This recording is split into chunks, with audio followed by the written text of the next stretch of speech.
வணக்கம். செம்மறியாடு இந்த வார்த்தையை கேட்டதும் உங்க மனசுல என்ன வருது?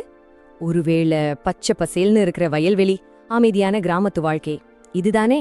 ஆனா பாக்குறதுக்கு ரொம்ப சாதாரணமா இருக்கிற இந்த விலங்கு மனுஷங்களோட வரலாறு, நம்பிக்கை, கதைகள்னு எல்லாத்தையுமே எவ்வளவு ஆழமா வடிவமைச்சிருக்குன்னு எப்போதாவது யோசிச்சு பார்த்திருக்கீங்களா? வாங்க, இன்னைக்கு நாம அந்த பயணத்துக்குள்ளதான் போக போறோம். சரி, உங்ககிட்ட ஒரு சின்ன கேள்வி. உலகத்திலேயே இரண்டாவது பழமையான தொழில் எதுன்னு உங்களால சொல்ல முடியுமா? யோசிச்சு பாருங்க. முதல் மனிதனான ஆதாம் ஒரு விவசாயி. அப்போ விவசாயத்துக்கு அடுத்து வந்தது என்னவா இருக்கும்? பதில் ஆடு மேய்ப்பது. ஆமாங்க, ஆதியாகமத்துல ஆதாமோட இரண்டாவது மகனான ஆபேல் ஒரு மேய்ப்பனா இருந்ததா சொல்லப்பட்டிருக்கு. அப்படின்னா மனுஷங்களோட கதை தொடங்குன காலத்துல இருந்தே நம்ம கூடவே வந்த ஒரு உறவு இது. அப்போ வாங்க, இந்த உறவோட ஆரம்பத்துல இருந்து நம்ம தொடங்குவோம். செம்மறியாடுகள் எப்படி மனுஷங்களோட ஆரம்பகால நண்பனா மாறுச்சுன்னு முதல்ல பார்க்கலாம். சரி, முதல்ல இந்த விலங்க பத்தி சில அடிப்படையான விஷயங்களை தெரிஞ்சுக்கலாம். செம்மறியாடுகள் பொதுவா 10 to 12 வருஷம் வரைக்கும் வாழுமா. அதோட உணவு ரொம்ப சிம்பிள், புல்லும் தண்ணியும் தான். ஆனா யோசிச்சு பாருங்க, இவ்ளோ எளிமையான ஒரு உயிரினம் நம்ம நாகரிகத்துல எவ்ளோ பெரிய தாக்கத்தை ஏற்படுத்தியிருக்கு. 1.0078 பில்லியன், அதாவது 100 கோடிக்கும் மேல. இது வெறும் ஒரு நம்பர் இல்ல. இன்னைக்கு தேதிக்கு உலகம் முழுக்க மனிதர்களுக்கும் செம்மறியாடுகளுக்கும் மத்தி இருக்கிற அந்த பிரிக்க முடியாத பிணைப்ப இந்த ஒரு நம்பர் நமக்கு தெளிவா காட்டுது. செம்மறியாடுகளோட முக்கியத்துவத்தை இப்ப நாம பார்த்துட்டோம். இப்போ அதுங்கள மேய்ச்ச மனிதர்களை பத்தி பார்க்கலாம். ஏன்னா ஆடு மேய்க்கிறதுங்கிறது வெறும் ஒரு தொழில் கிடையாது. அது ஒரு காலத்துல தலைவர்களை உருவாக்குன ஒரு பயிற்சி பட்டறைனே சொல்லலாம். நீங்க வேதாகமத்தை எடுத்துக்கிட்டீங்கன்னா மிக முக்கியமான சில தருணங்கள் எல்லாமே மெய்ப்பர்களோட வாழ்க்கையில தான் நடந்திருக்கும். மோசேக்கு கடவுளோட அழைப்பு கிடைச்சதா இருக்கட்டும், தாவீது ராஜாவா உருவானதா இருக்கட்டும், ஏன் இயேசுவோட பிறப்பு செய்தி அறிவிக்கப்பட்டதா இருக்கட்டும், எல்லாமே மெய்ப்பர்களோட சம்பந்தப்பட்டதுதான். இப்ப தாவீதோட கதையை எடுத்துக்கோமே. அதுல சுவாரஸ்யமான விஷயம் என்னன்னா, அவர் ஒரு பெரிய ராஜாவா ஆகிறதுக்கு முன்னாடி ஒரு சாதாரண மேய்ப்பனாதான் இருந்தார். தான் ஆடுகளை காப்பாத்துறதுக்காக சிங்கத்துக்கிட்டையும் கரடிக்கிட்டையும் சண்டை போட்டாரு பாருங்க. அந்த தைரியமும் பாதுகாப்பு உணர்வும் தான் பின்னாடி ஒரு தேசத்தையே வழிநடத்த அவருக்கு கத்துக் கொடுத்துச்சு. அதே மாதிரிதான் மோசேயும். அவர் ஒரு அரண்மனையில வளர்ந்தவர் தான். ஆனா தேவனுடைய அழைப்பு அவர் எங்க கேட்டார் தெரியுமா? வனாந்தரத்துல ஆடுகளை மேய்ச்சிக்கிட்டு இருந்த ஒரு சாதாரண நேரத்துல தான்.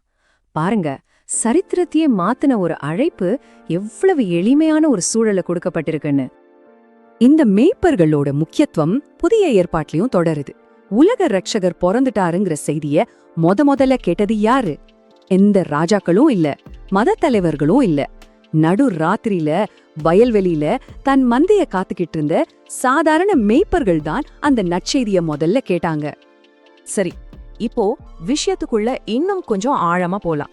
ஏன்னா இந்த இடத்துல தான் செம்மறியாடு அப்படிங்கிறது ஒரு சாதாரண விலங்குங்கிற நிலையில இருந்து ரொம்ப சக்தி வாய்ந்த ஒரு உருவகமா, ஒரு அடையாளமா மாறுது. இங்க பாருங்க, ஒரு நிஜமான மேய்ப்பனோட வேலை என்ன? தான் ஆடுகளுக்கு நல்ல புல்வெளி எங்க இருக்குன்னு வழிகாட்டுறது, கொடிய மிருகங்க கிட்ட இருந்து காப்பாற்றுறது. இதுதானே. இதே விஷயத்த ஆன்மீக ரீதியா பார்த்தா, ஒரு ஆன்மீக தலைவர் நமக்கு வழிகாட்டுறதும் தீமையிலிருந்து நம்மள பாதுகாக்கிறதும் ஒண்ணுதானு புரியும். இப்படிதான் இந்த உருவகம் வேலை செய்யுது. இந்த மேய்ப்பன் உருவகத்தோட அஸ்திவாரமே நம்ம எல்லாருக்கும் ரொம்ப நல்ல தெரிஞ்ச இந்த சங்கீதம் தான். கர்த்தர் என் மேய்ப்பர். இந்த ஒரு வரி பாதுகாப்பு, வழிகாட்டுதல், நம்பிக்கைன்னு எவ்வளோ பெரிய விஷயங்களை நமக்குள்ள கொண்டு வருது பாருங்க. அப்புறம் பல வருஷங்கள் கழிச்சு இயேசுவே இந்த சக்தி வாய்ந்த உருவகத்தை எடுத்து அதுக்கு ஒரு புது உச்சத்தை கொடுக்கறாரு. அவர் தன்னை வெறும் மெய்ப்பன்னு சொல்லிக்கல்ல, நானே நல்ல மெய்ப்பன் அப்படின்னு சொல்லி தன் ஆடுகளுக்காக உயிரையே கொடுப்பேன்னு சொன்னப்போ அந்த உருவகத்தோட அர்த்தமே இன்னும் ஆழமாகிடுச்சு. அப்போ இங்கே ஒரு முக்கியமான விஷயம் நமக்கு புரிய வருது. செம்மறியாடுங்கிறது பாதுகாக்கப்பட வேண்டிய ஒரு உயிரினம்ங்கிற சின்னம் மட்டும் இல்ல, அதுவே தியாகத்தோட ஒரு மைய சின்னமாவும் மாறுது. யோசிச்சு பார்த்தா செம்மறி ஆடுகளால நமக்கு நிறைய பயன்கள் இருக்கு இல்லையா? அதோட உருமத்திலிருந்து நமக்கு உடை கிடைக்குது, அதோட இறைச்சி, பால் எல்லாமே நமக்கு உணவு. ஆனா இது எல்லாத்தையும் விட ஒரு முக்கியமான பங்கு அதுக்கு இருந்துச்சு. அதுதான் மத சடங்குகள்ல பலிய கொடுக்கப்பட்டது. உதாரணத்துக்கு இந்த பண்டைய சடங்கு எப்படி இருந்துச்சுன்னு பார்க்கலாம். பஸ்கா பண்டிகையின் போது ஒரு பழுதற்ற ஆட்டுக்குட்டியோட ரத்தத்தை வீட்டு வாசல்ல பூசி வைப்பாங்க. அந்த அடையாளத்தை பாக்குற தேவதூதன் அந்த வீட்டை கடந்து போயிடுவான். உள்ள இருக்கிறவங்க காப்பாற்றப்படுவாங்க. இது தியாகத்தின் மூலமா கிடைக்கிற பாதுகாப்போட ஒரு சக்தி வாய்ந்த சின்னம். பாத்தீங்களா? அந்த பஸ்கா ஆட்டுக்குட்டி தான் பாதுகாப்புக்கும் மீட்புக்கும் அடையாளமா மாறுது. இதே உருவகத்தை தான் கிறிஸ்தவ இறையியல்ல இயேசுவுக்கு பயன்படுத்துறாங்க. எப்படி அந்த ஆட்டுக்குட்டியோட ரத்தம் இஸ்ரவேலர்களை காப்பாத்துச்சோ அதே மாதிரி இயேசுவோட தியாகம் மனித குலத்தையே பாவத்திலிருந்தும் மீட்கும்னு நம்பப்படுது.